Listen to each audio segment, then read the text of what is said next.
तो चलिए वीडियो को स्टार्ट करते हैं। आज के टॉपिक में हम जो बात करने वाले हैं कि जो शुरुआती समय में जो टेली को ऑपरेट करते रहते हैं तो उन सब के लिए टेली उतना कठिन क्यों लगता है, या फिर ये भी हम कह सकते हैं कि टेली स्टार्टिंग पर मैटर में कठिन क्यों होता है, जो भी आप मैटर लें। तो देखिए, अगर कोई चीज़ नहीं है और उसे आप फर्स्ट टाइम यूज़ कर रहे हैं तो कठिन तो लगेगा, और धीरे धीरे यूज़ करते जाएंगे तो सरल भी लगेगा। आज हम डिस्कस करने वाले हैं कि आपको कठिनाई कहाँ पर होती है, आपको काम क्या करना चाहिए, कैसे आपको अ, इन सब चीज़ को ध्यान में रखना है। देखिए, जब कंपनी आप टेली बनाते हो तो कुछ इस प्रकार नहीं दिखाई देता है, आपको कंपनी क्रिएट करना पड़ता है और आपके सामने कुछ इस प्रकार की स्क्रीन आती है जहाँ पे क्रिएट कंपनी का ऑप्शन होता है। अब जैसे तैसे यूट्यूब वीडियो का देखकर या भी कहीं भी देखकर आप अपने कंपनी तो क्रिएट कर लेते हैं, फिर आपको यहाँ पर प्रॉब्लम आता है कि आप करें क्या।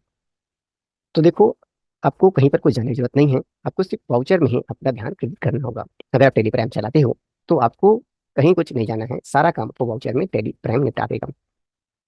तो वाउचर में जैसे आप जाएंगे तो आपको बेसिक थॉट पर यहाँ पर F4 F5 F6 F7 F8 F9 ऐसे F10 अलग अलग बटन मिलेंगे। पहले आपको नॉर्मल नॉर्मल एंट्री, ये जो F9 से लेकर F4 से लेकर F9 जो दिया हुआ है, इनको एंट्री करना सीखना चाहिए। और जैसे आप इनकी एंट्री करना सीखते जाएंगे तो आपको बाकी सब चीजें समझ में आना चालू हो जाएगा। आज हम इन्हीं पर डिस्कस करने वाले हैं कि F9 से लेकर ये F4 तक जो भी बटन है, इनका हमें कब कब यूज करना चाहिए। और जब ये हम ये समझ जाए कि कैसे इसका यूज करना है तो हमें क्या करना पड़ता है। देखिए, अब ये जो मैं बताने वाला हूँ, अगर इसको आप नोट बना लें और नोट्स लिख कर रख लें तो बेहतर है कि आप टेडी में स्टार्टिंग पोजीशन को अच्छे तरीके से वर्क कर सकते हो। जैसे आपने वॉचर बटन दबाया तो सबसे पहले F4 का बटन आपको दिखता है। अब इस F4 के बटन को हम क्यों यूज करें या कब यूज करें या किस कंडीशन पर यूज करें, तो समझ लीजिए। अभी आप बेसिक थॉट पर ये समझिए कि आपको काउंटर बटन तभी दबाना चाहिए जब आपके पास तीन इंपॉर्टेंट कंडीशन हो।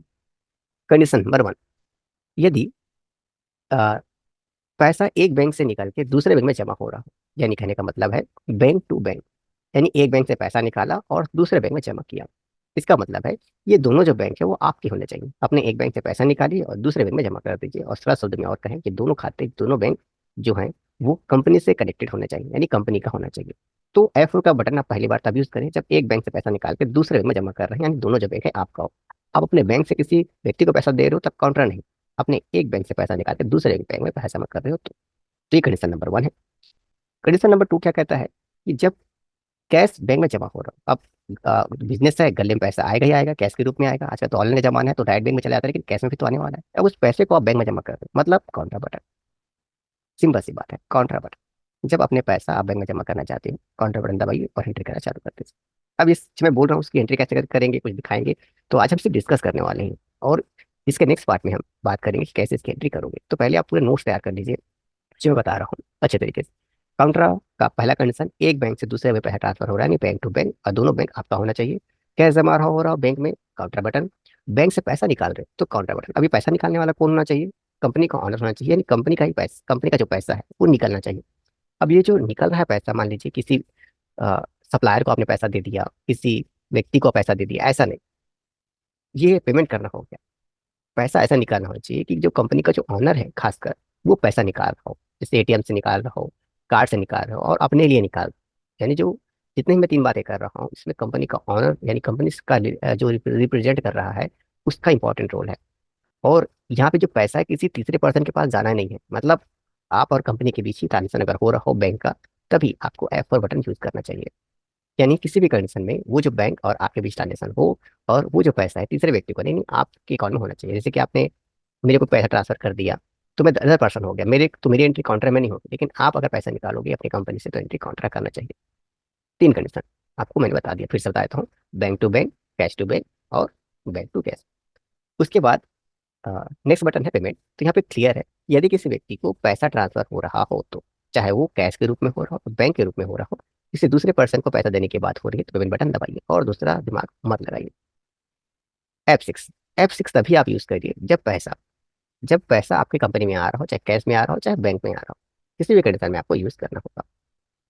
तो सिंपल है ये चीज। उसी प्रकार आपका जो F7 है, तो F7 आपको तभी यूज करना चाहिए जब आप कोई समायोजन की एंट्री कर रहे हो, एडजस्टमेंट एंट्री कर रहे हो। इसके बारे में मैंने प्रॉपर वीडियो बनाया है कि कब व्यक्ति को F7 का यूज करना चाहिए, आप उसे जाकर देख सकते हो। नहीं मन कर रहा दूसरे का वीडियो देखिए, यूट्यूब में लिख दीजिए, जिसका ही मिले उसको उठाकर देख लीजिए, आपको समझा देगा कि कैसे इसका यूज हो रहा हो।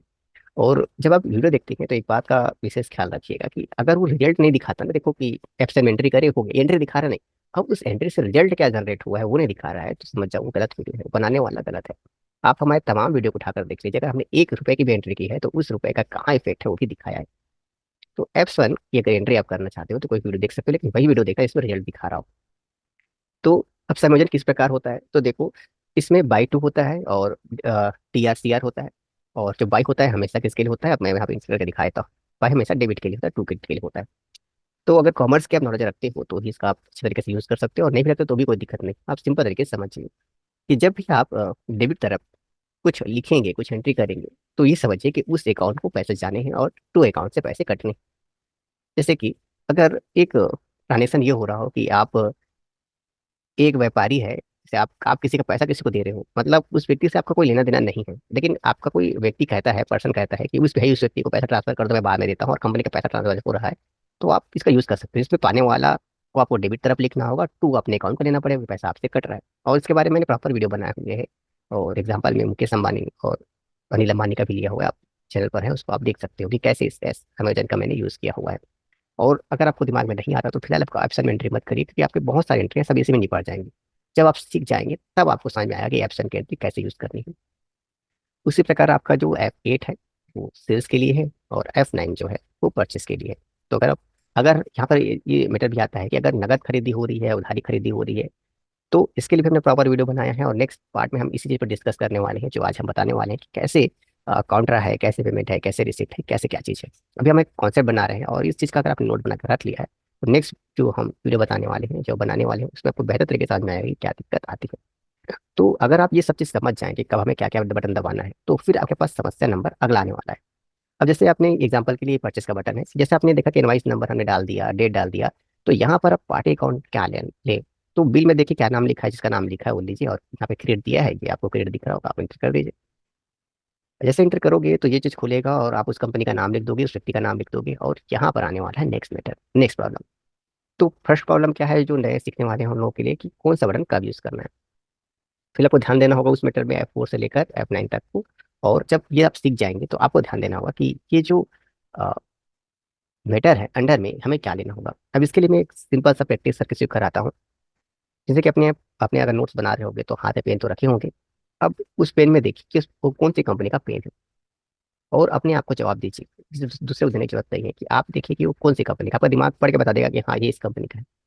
अब कंप्यूटर के सामने उसे रख दीजिए और कंप्यूटर से पूछे बताइए कौन सी कंपनी का, क्या आपको जवाब देगा वो?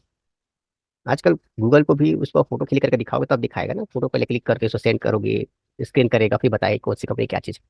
तो बिना उसे इनपुट दिए हम कैसे पता कर सकते हैं कि क्या चीज़। तो वैसे ही हमारा जो कंप्यूटर में टैली है, जब तक उसे बताओगे नहीं कि मोहन कौन है, तब तक आपको वो कुछ भी चीज़ प्रोवाइड नहीं कर पाएगा। क्योंकि देखिए, अगर इस सीरीज के जो 3 वीडियो जो बनने वाले हैं उसको अगर आप ध्यान से देख लिए तो आप समझ लीजिए कि आपको टेली में कोई प्रॉब्लम नहीं आने वाली, आप अच्छे तरीके से समझ जाएंगे। आज हम डिस्कस कर रहे हैं इनके बारे में, नेक्स्ट वीडियो हम डिस्कस करेंगे इनकी एंट्री कैसे करते हैं, और अगला जो वीडियो है उसमें हम डिस्कस करेंगे कि हर एक एंट्री का इफेक्ट क्या है, कहाँ पर इफेक्ट पड़ा, क्या रिजल्ट बना, तो आपको पूरा समझ में आ जाएगा कि ये चीज़ क्या है। तो मुद्दे पर आते हैं कि आपको जब तक टेली को आप ये नहीं बताओगे कि सामने वाला बैंक है या ब्रांच है, कैपिटल है, क्या है, ये सब चीज़ है, तब तक वो आपको ना तो एंट्री करने देगा ना तो रिपोर्ट बना कर देगा। तो इसे हम लेने वाले हैं सिंडिकेटर। अब ये सिंडिकेटर क्या होता है, तो इसके लिए मैंने बहुत अच्छा खासा डिस्कस किया हुआ है आपके लिए। तो फिर भी सरल शब्द में समझाता हूँ कि क्रेडिटर का मतलब होता है लेनदार, और लेनदार मतलब पैसे का लेनदार। अब जो पैसा लेता है उसे लेनदार कहते हैं। अब वहाँ से सामान खरीद रहे हो तो पैसा तो लेगा ना भाई, मुक्का खा के चला जाएगा, क्योंकि मुक्का मारे और निकल लिया। और उसके बाद आप बाकी की एंट्री आप कर सकते हो, उसका एड्रेस वड्रेस अच्छे से भरना चाहो तो भर सकते हो।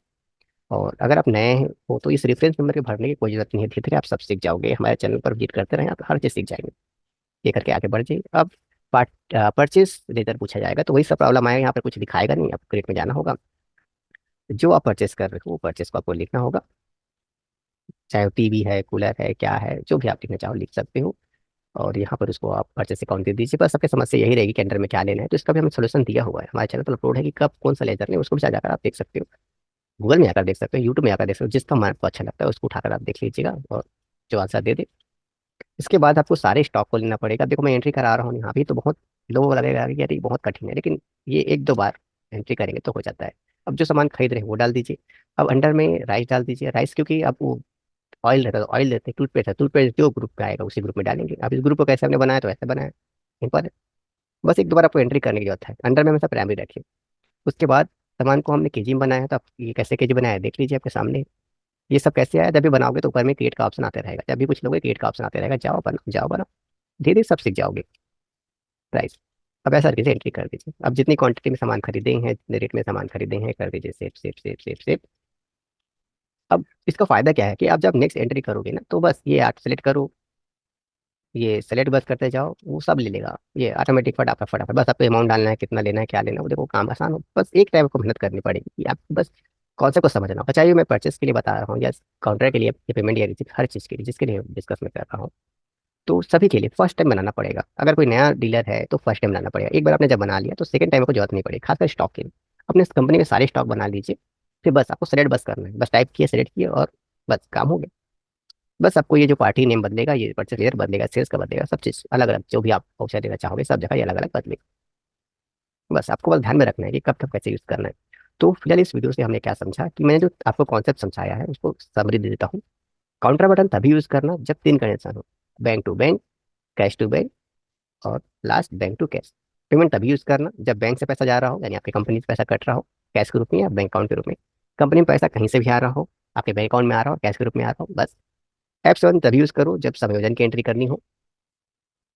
अब इसमें मैंने वाउचर बना के रखी हुई है, आपको एंट्री करके रखी हुई है, आप जाकर उसको देख सकते हो। ये थोड़ा टफ पड़ता है क्योंकि बाई टू में एंट्री करना है, बाकी नहीं पड़ेगा। और इतना मानिए कि इतना ही काफी है, आपको F7 की जरूरत बहुत कम पड़ने वाली है। F8 जब सामान सेल कर रहे हो तो चाहे, अब यहाँ पे मैटर ये भी आएगा कि उधारी में हो रहा हो या नगद हो रहा हो, जो भी हो रहा हो आपको परचेस या सेल्स में एंट्री करनी चाहिए। अगर नगद हो रहा है तो भी, और उधारी में हो रहा हो तो भी आपको परचेस हो रहा हो तो भी, अगर उधारी में बेचे हो तो भी और नगद बेचे हो तो भी परचेस में एंट्री करनी पड़ेगी।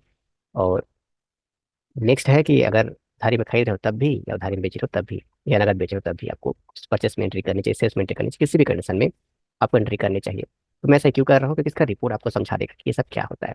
तो आज हमने आपको बेसिक चीज़ें समझा दी है। उम्मीद है कि ये वीडियो आपको अच्छा लगा हो। अगर अच्छा लगा हो तो चैनल को लाइक सब्सक्राइब कर दीजिएगा। दो चार वीडियो और भी जाकर देख लीजिएगा, और अच्छा लगता है तो सब्सक्राइब करिएगा, नहीं तो आपकी मर्जी है, दर्शक हैं आप। तो इसके जब नेक्स्ट वीडियो हम लेंगे कि मैंने जब तीन कंडीशन दिया तो कैसे इसको दिया, कैसे इसको पूरा करते हैं, वही समझाऊंगा। और उसके बाद उसके रिपोर्ट को भी आपको समझाऊंगा, तो आपको ये सब चीज़ समझ में आ जाएगी। तो मिलते हैं किसी अलग वीडियो पर।